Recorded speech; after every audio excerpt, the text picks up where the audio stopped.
Car le jeûne, ayyuhal musalloun, c'est le fait de jeûner avec sa langue, avec son comportement. Et là, je m'adresse aux musulmans et musulmanes de manière générale, bien sûr, mais particulièrement aux jeunes.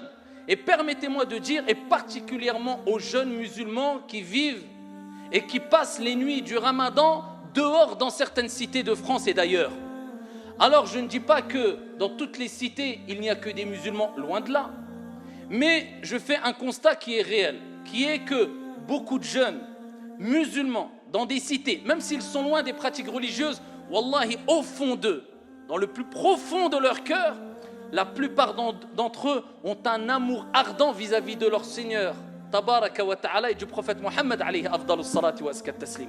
Ils ont un énorme potentiel, mais malheureusement, quelquefois, la mauvaise ambiance, les circonstances, le fait qu'ils soient tous réunis, eh bien, fait qu'il se passe des choses, quelquefois au nom de l'islam, du jeûne, sans qu'ils le sachent indirectement, et qui n'a rien à voir avec l'islam, comme les comportements qu'on voit. Alors, au lieu de passer ses nuits en prière, ou du moins une partie de la nuit, au lieu de comprendre que le jeûne, c'est jeûner avec son comportement, jeûner en montrant le meilleur des exemples, sans porter préjudice à autrui, et surtout, sans porter préjudice aux voisins, sinon Dieu n'a pas besoin de ton jeûne, eh bien, pendant le mois du Ramadan, ils se réunissent en attroupement, en dérangeant tout le monde, au nom du jeûne, parce que la journée du jeûne, on s'est abstenu le soir, c'est comme s'il disait indirectement, on peut se lâcher. Et quelquefois, eh bien, certains jeunes font des catastrophes et font des choses dont on a du mal à imaginer pendant les soirs du Ramadan, alors qu'ils n'osent même pas les faire en dehors du Ramadan, sachant que pendant ou en dehors du Ramadan, cela reste condamnable.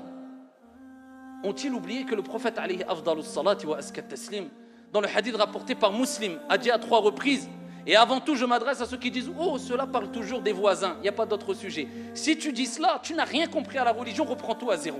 Comment dire ça alors que le prophète dit à 3 reprises « Wallahi la yu'min » Par Dieu n'est pas croyant.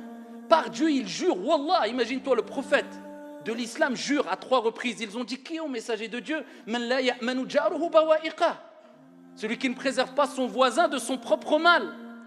Le prophète alayhi salam, dans le hadith rapporté par At-Tirmidhi bi sanadin hasan, dit les meilleurs des voisins auprès de Dieu, Allahumma ja'alna minhum, ce sont les meilleurs envers leurs voisins.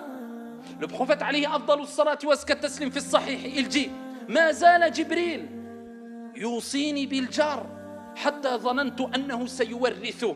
Jibril n'a cessé de me recommander la bonté, le bon comportement vis-à-vis des voisins, peu importe leur confession, jusqu'à ce que j'ai pensé qu'il allait avoir une part d'héritage. Tellement que Jibril, l'ange Gabriel, a rappelé au prophète alayhi salam la grande importance que le voisin a auprès de Dieu.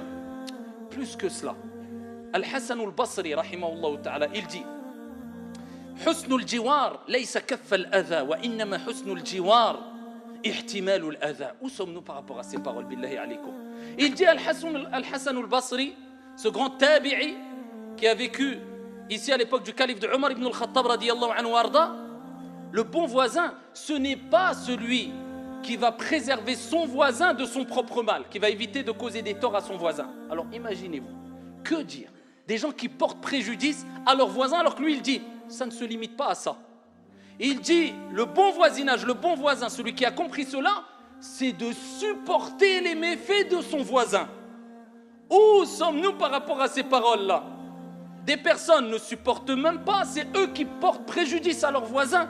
Et je m'adresse aux jeunes dans les cités, pas que eux particulièrement, des gens même en venant à la mosquée, et c'est pour ça que je dis quelquefois des gens le font au nom de l'islam, sans le savoir, au nom du jeûne, Siyam ou Ramadan, il vient pour Tarawih, il prie 2 rak'at, il rentre chez lui, il fait ce qu'il veut, il a le droit. Et il reste sur les esplanades où il parle tard le soir dehors et il dérange les gens. Et il a oublié que des gens travaillaient le lendemain matin. Si c'est pour faire cela, ya Abdallah, eh bien il est meilleur et préférable pour toi de rester chez toi, tout simplement. Parce que ici, porter préjudice à son voisin est haram, interdit. Respecter son voisin est obligatoire. Et salat al-tarawih, à l'unanimité des savants, elle n'est pas obligatoire.